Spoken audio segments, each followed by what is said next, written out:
రాజకీయాల గురించి ప్రస్తావించడం అనేది చాలా సంవత్సరాల తర్వాత మళ్ళీ ఇదిగో ఇప్పుడే జరుగుతుంది.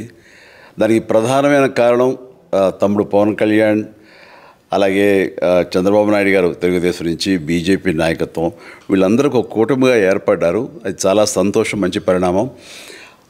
ఈ సందర్భంగా మరీ ముఖ్యంగా ఈ రోజున నేను ఇట్లాగా మాట్లాడడానికి ప్రధానమైన కారణం నా మిత్రుడు, చిరకాల మిత్రుడు సీఎం రమేష్, అట్లాగే పంచగల్ రమేష్ రాజకీయంగా అరంగేట్రం చేసింది నా బ్లెస్సింగ్స్ తోటి. అది తను. అలాంటి పంచగల్ రమేష్ అండ్ సీఎం రమేష్ గారు వీరు నాకు కావలసిన వాళ్ళు ఇద్దరు కూడాను అనకాపల్లి కాన్స్టిట్యున్సీలో ఎంపీ క్యాండిడేట్గా, అలాగే పెందుర్తి ఎమ్మెల్యే క్యాండిడేట్గా వీరు నిలబడటం అన్నది నాకు చాలా సంతోషంగా ఉంది. ఎందుకంటే ఇద్దరు చాలా మంచి వాళ్ళే కాకుండా సమర్థవంతులు. ఇలాంటి వాళ్ళు అలాంటి కాన్స్టిట్యున్సీకి, దాని అభివృద్ధికి ఎంతగానో దోహదపడతారు అన్న నమ్మకం నాకు చాలా ప్రగాఢంగా ఉంది.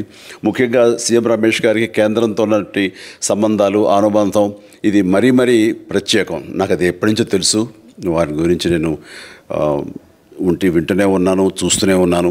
అండ్ ముఖ్యంగా ఆ కాన్స్టిట్యున్సీ, అనకాపల్లి కాన్స్టిట్యున్సీ అభివృద్ధికి ఈయన పరిచయాలు, కేంద్రంతో ఈయనకున్న సత్సంబంధాలు ఎంతో ఉపయోగపడతాయి. తద్వారా రమేష్ అలాగే మిగతా ఎమ్మెల్యేలు అందరూ కూడాను ఎవరైతే అభివృద్ధి చేయాలి ఆయా ఎమ్మెల్యే నియోజకవర్గాలు అనుకున్నారో అవన్నీ కూడా సజావుగా సాగిపోతాయంటానికి దాని వెనకాల సీఎం గారి కృషి డెఫినెట్గా ఉంటుందంటే ఎలాంటి సందేహం లేదు.